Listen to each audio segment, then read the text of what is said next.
What's up, guys? Welcome back to the channel. So Grand Theft Auto 5 Enhanced Edition is now out, and you're able to play that surprisingly well on your Steam Deck, and actually all the handhelds that I'm testing it on here. So we'll get in, take a look at the settings I've kind of settled on for now and how the game's running here on the device. Now, this is a separate game from the original, but if you own the original Grand Theft Auto 5, you're going to get the Enhanced Edition for free. It does act as a separate game, but you can move your save over, which is nice. They have full instructions how to do that.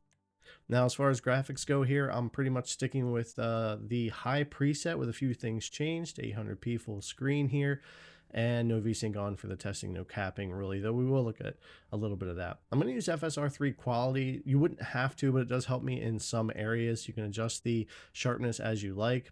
Shader and texture quality, I did happen to leave alone for now, but other options in here that are on high, that were on very high, I did tick down. So you can take a look at that here.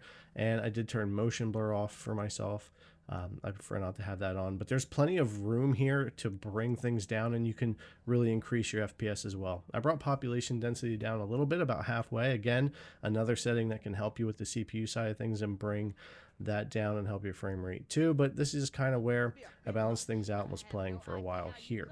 And the great thing with the Enhanced Edition that I wasn't really expecting, I guess with the way things have been coming out, a lot of games come out these days, and my time with Monster Hunter Wilds recently, is just how well optimized and how well it is actually running and working on all the handhelds, but especially here on the Steam Deck. I mean, we're over 3 years old now with the Steam Deck. It's certainly not the most powerful hardware, but still very capable, and it pulls this game off really well at these pretty much high preset settings with a few things brought down, some FSR, but even at that, you could run it native, which we'll look at later as well, but it holds together pretty well this way. And if you were to bring things down to more minimal settings, you can gain another 10, 15 or more FPS in this, and maybe even do yourself a locked 60 if you wanted to. But I did think it looked good this way and wanted to keep the graphics a good bit higher for myself. Now you can also cap this if you'd like, 40, 45, 30 FPS, whatever works for you for performance, battery life, and all of that. And it works just fine that way. With these higher settings, if I lock the game down to 40 FPS, I was able to play for quite a while and never see a dip down below that ever. It would just lock there for me. Now, maybe I'll run into some other missions and areas where it might with these higher settings and it could hit, but the time I spent with it, it never happened. And 40 FPS was a pretty nice sweet spot here to run this at these higher settings. Now I prefer to leave it unlocked. That's how I game on PC on pretty much all my devices, is unlocked frame rate, but it's nice to be able to do this here. And I do use 40 a good bit on the deck still these days, so that was also nice to see. But again, lots of headroom. Even if you want to get yourself a 60 FPS lock, if you really brought the settings way down, you could potentially do it in a lot of areas. However, there's a lot of places that do wind up more CPU bound than GPU bound, and you can probably tell that by watching the stats as we go out throughout the game. So there's only so much you can really gain anyway by adjusting settings, but you can definitely gain a good bit still. But yeah, overall, really happy with how this game is optimized, how it's running on the Steam Deck, how it's running on my Claw with ray tracing. I'll have a video for that as well, and the Z1 Extreme devices. So this is a nice enhanced version of the game that you can pretty much play on anything.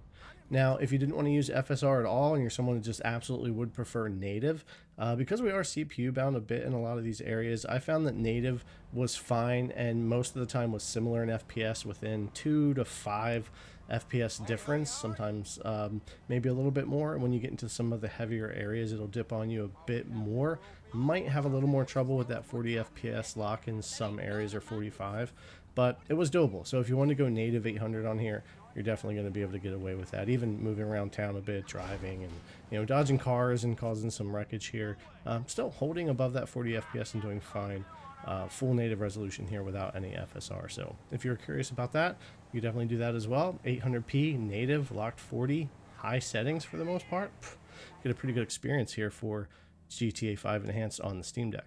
But anyway, I'm just going to throw FSR3 back on the quality here. It's just kind of how I've been playing around with this and seeing how it would do for me. But you can certainly do anything you want there. You can certainly bring some settings down if you want to help things out. You could certainly tick a couple back up if you wanted to, if you were more leaning to the 30 or 40 FPS side. But yeah, all in all, again, just really happy with how the game's running on all the handhelds, especially here on the Steam Deck. Another title to come out that's something that will run on here well for all the people that already have Steam Decks and want to see some decent performance out of a title like this. It definitely looks better than the original and plays really well, and performance seems to be great here. So anyways, guys, thanks a lot for coming and check out the video. I really appreciate it, and I'll see you in the next one.